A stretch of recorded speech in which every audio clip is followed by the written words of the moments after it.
جو بچہ ہوگا وہ چچا بن گئے ہوں گے.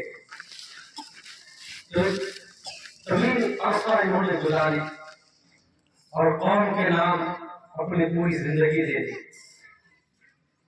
اور 30 سال رہنا صرف ان کا کمال نہیں، گاؤں والوں کا بھی کمال ہے. گاؤں والوں کا بھی کمال ہے. موسم بدلا، ہوائیں بدلی، رخ بدلے، سب بدلا، مگر کسی بھی حال میں گاؤں والوں نے امام نہیں بدلا. الحمدللہ میں قابل مبارکباد گاؤں کو بھی دے رہا ہوں اور حضرت کو بھی دے رہا ہوں. دوسری بات یہ ہے کہ عقیقے کی محفل میں یہاں پر اسماعیل چچا کے حوالے سے دعوت محبت ملی کہ آپ کو تشریف لانا ہے. تو الحمدللہ اپنا بھی محبت کا سفر طے ہوا اور آپ کے حوالے میں حاضر ہوں. یقین جانیے کہ میں آیا تو آیا ہوں آپ کے مولانا محمد علیہ وسلم علیہ یا رسول اللہ صلی اللہ علیہ وسلم.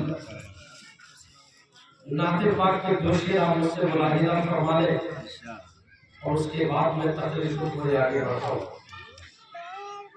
دل کے ایوان جب جگمگانے لگے، سبحان اللہ سبحان اللہ. دل کے ایوان جب جگمگانے لگے، دل کے ایوان جب جگمگانے لگے، دل کے ایوان جب جگمگانے لگے، دل کے ایوان جب جگمگانے لگے، سمجھو سرکار تشریف لانے، سبحان اللہ. سمجھو سرکار تشریف لانے لگے، دل کے ایوان جب جگمگانے لگے.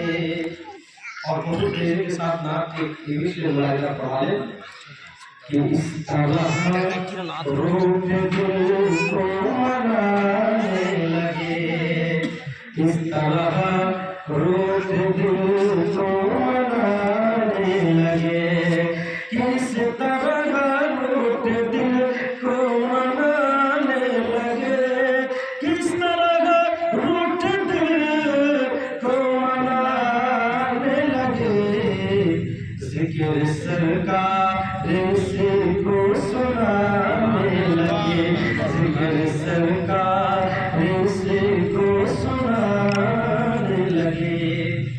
اور یہ آخری شعر ملاحظہ فرما لیں کہ جب بلاوا مدینے سے آ جائے تو، جب بلاوا مدینے سے آ جائے تو، کہ جب بلاوا مدینے سے آ جائے تو، کہ جب بلاوا مدینے سے آ جائے تو، سمجھو تم ہی انہیں یاد آنے لگے، سمجھو تم ہی انہیں یاد آنے لگے.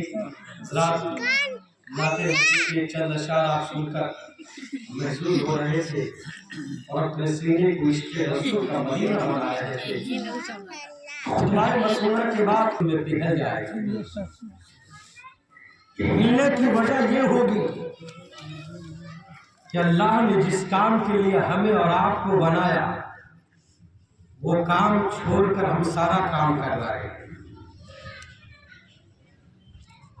اللہ نے جب انسانوں اور جناتوں کو بنایا تو اللہ نے قرآن مجید میں ارشاد فرمایا وَمَا خَلَقْتُ الْجِنَّ وَالْإِنسَ إِلَّا لِيَعْبُدُونِ، میں نے جناتوں اور انسانوں کو صرف اور صرف عبادت کے لیے پیدا کیا. سبحان اللہ.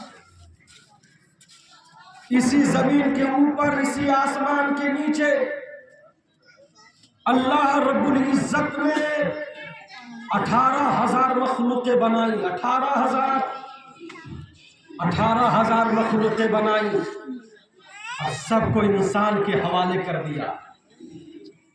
वो कौन सी शय है जो इंसान के हवाले नहीं? ये दरिया में रहने वाली मछलियां ये इंसान के हवाले, हवाओं में उड़ने वाले परिंदे ये आप इंसानों के हवाले। आप जरा गौर करें कि अल्लाह ने हमें और आपको कितना बुलंद बनाया। अल्लाह ने जितनी चीजें बनाई, अल्लाह ने सारी चीजों को इंसान के कदमों के नीचे रखा। आप जरा देखें, ये जो पेट्रोल निकल रहा है वो जमीन के नीचे से निकल रहा है। आज जो हीरे जवाहिरात, ये अलमास, ये सोने चांदी, ये जितने भी कीमती चीजें हैं ये सब जमीन के नीचे हैं। ये जितनी चीजें हैं ये सारी चीजें जमीन के नीचे हैं। और जमीन किसके नीचे है? जमीन हमारे और आपके कदमों के नीचे है। ये जमीन हमारे और आपके कदमों के नीचे है। अल्लाह तो बंदों को यही बताना चाह रहा है, ऐ मेरे बंदो, तुम जिस सोने के पीछे भाग रहे हो वो सोना मैंने तुम्हारे कदमों के नीचे रखी। जिस हीरे जवाहिरात के पीछे तुम भाग रहे हो, शब और रोज की जिंदगी गुजार रहे हो, वो सब मैंने तुम्हारे कदमों के नीचे रखी है, ताकि तुम्हें एहसास हो जाए कि तुम सोने के लिए नहीं बने हो, सोना तुम्हारे लिए बना है। तुम चांदी के लिए नहीं बने हो, चांदी तुम्हारे लिए बना है। तुम हीरे जवाहिरात के लिए नहीं बने हो, हीरे जवाहिरात तुम्हारे लिए बने हैं। तुम बने हो तो अल्लाह के लिए बने हो, तुम बने हो तो रसूलुल्लाह के लिए बने हो। आप जरा गौर करें कि जिसके लिए हम बने हैं उसको छोड़ दे रहे हैं, और जो हमारे लिए चीजें बनी है उसके लिए हम भाग रहे हैं। सोने के लिए हम भाग रहे हैं, चांदी के पीछे हम भाग रहे हैं, जवाहिरात के पीछे हम भाग रहे हैं। यकीन रखे कि कामयाब वही है जो अल्लाह उसके रसूल का है। कामयाब वही है जो अल्लाह उसके रसूल का है, और कामयाब वो हरगिज़ नहीं जो अल्लाह उसके रसूल का नहीं। आप बताएं ना, क्या नमरूद के खजानों में दौलत की कमी थी? क्या फिरौन के खजानों में दौलत की कमी थी? क्या शद्दाद इसी दुनिया में जन्नत बनाई? मगर आप बताओ ना, क्या वो कामयाब हुआ? क्या फिरौन कामयाब हुआ? क्या शद्दाद कामयाब हुआ? क्या नमरूद कामयाब हुआ? आप देखें, जिनके पास दौलत थी, हीरे जवाहिरात थे, वो सब के सब नाकामयाब हो गए। और मूसा कुटिये में है तो कामयाब है, हज़रत इब्राहिम गरीबी में है तो कामयाब है, मेरे आका टूटी झोपड़ी में है तो कामयाब है, गरीब नवाज टूटी झोपड़ी में है तो कामयाब है। दुनिया को ये सब बता रहे हैं कामयाबी दौलत के पीछे नहीं है, कामयाबी तो अल्लाह उसके रसूल के पीछे। आप जरा गौर करें कि अल्लाह ने हमें और आपको क्यों बनाया। अल्लाह फरमाता है, वमा खलक़तुल जिन्ना वल इंसा इल्ला लियअबुदून, मैंने जिन्नात और इंसानों को सिर्फ और सिर्फ इबादत के लिए पैदा किया। मगर इबादत कब हम करेंगे? जब हमारे दिलों में खुदा का खौफ होगा।